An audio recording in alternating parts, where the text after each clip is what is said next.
এই খেৰাক মই এতিয়া পেৰা বনাই দিম বুজিছা। তাৰ লগতে মই পেলিমগা বুলি কৈছিলোঁ নহয়, পেলিয়ে দিম বুজিছা। এতিয়া আৰু মোৰ লগত নোৱাৰে। মই এতিয়া আকৌ CM হৈ গৈছোঁ বুজিছা।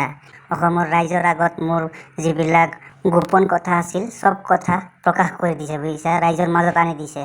এই কথাটাই তোমার হুশ করবার চাইছিলাম যে তুমি কি এরে যাও করে ফাল পারতাছ, ফাল পারছিলা, এটাই হুশ করবার চাইছিলাম।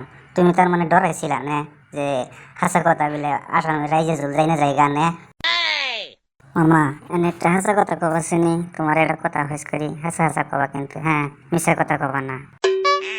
ক মই তো সঁচা কথাই কওঁ তোর লগত সদায়, মিছা কথা কওঁ নেকি কেতিয়াবা? তো সুধ কি সুধিব আছে।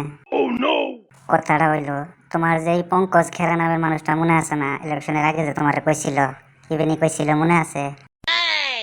হেই নকবিতার কথা বুঝিছা। এই খেরাক মই এতিয়া পেৰা বনাই দিম বুজিছা। তাৰ লগতে মই পেলিমগা বুলি কৈছিলোঁ নহয়, পেলিয়ে দিম বুজিছা। এতিয়া আৰু মোৰ লগত নোৱাৰে। মই এতিয়া আকৌ CM হৈ গৈছোঁ বুজিছা। এতিয়া তাক চাবি মই জেলত ভৰাই থৈ দিম, জেলৰ পৰা তাক বাহিৰত ওলাবই নিদিম।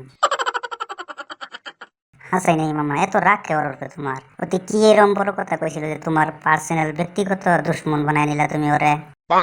ব্যক্তিগত মানে তই কি জানা মই অলপ কাৰণে ফাঁচি যোৱা নাই। অসমৰ ৰাইজৰ আগত মোৰ যিবিলাক গোপন কথা আছিল সব কথা প্ৰকাশ কৰি দিছে বুজিছা, ৰাইজৰ মাজত আনি দিছে।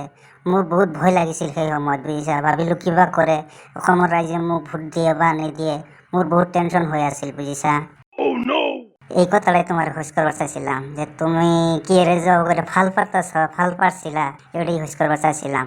তুমি তার মানে ডরাইছিলা নে যে হাসা কথা বলে আসামে রাইজে জুল যাই না জায়গা নে। নকবি আৰু জানা মই বহুত ৰিক্সত পৰি গৈছিলোঁ। মই ইমান দিন কষ্ট কৰি হিন্দু মুছলমানৰ মাজত কাজিয়া লগাই ফালে মই কেনেকৈ মুখ্যমন্ত্ৰী হৈ আছিলোঁ, ইয়াৰ কাৰণে মোৰ সব প্লেন ফ্লপ হ'ব ধৰিছিলে বুজিছা। মই সেইকাৰণে তাৰ নামত কেছ কৰিছোঁ। এতিয়া মই তাক দেখাম কেনেকুৱা খেলা, তাক মই এতিয়া দেখুৱাম।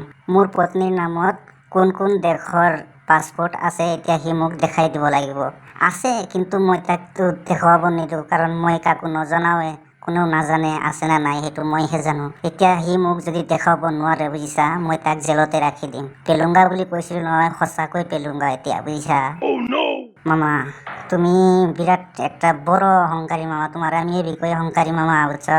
তুমি সেই খেসরা চোদা মামা বুঝছো। তার মানে ওই কথাটা যে কইছে কইছে কইছে এই রাজনীতির সবকিছু চলে, তুমি কি তো কও। এখন ওটা কইছে কোয়ার পরে তুমি জি রাগ দেখাইতেছ, এই রাগে দেখাইলে ব্যক্তিগত শত্রুতা করতেছ। কোনোদিন না কোনোদিন তুমি তো সরকার তো না হেঁটে যাবো গা। ওই টাইমে যদি ওরাও তোমার ব্যক্তিগত শত্রু বলে মাইনে নিয়ে যদি তোমার নামে কেস করে তোমার জেলে তুমি বাড়াবার না দেয়, তুমি ওই টাইমে কি করবা? এই তেনেকুৱা দিন নাহে, কেতিয়াও নাহে বুজিছা। আমি জিকিয়ে যাম। আমি 100 বছৰলৈকে ৰাজত্ব কৰিম বুজিছা, কাৰণ চিষ্টেম আমাৰ লগত আছে না। আমাক হৰুৱাবৰ কাৰণে কোনো ধৰণৰ প্ৰাৰ্থীয়ে জন্ম হোৱা নাই এতিয়ালৈকে বুজিছা।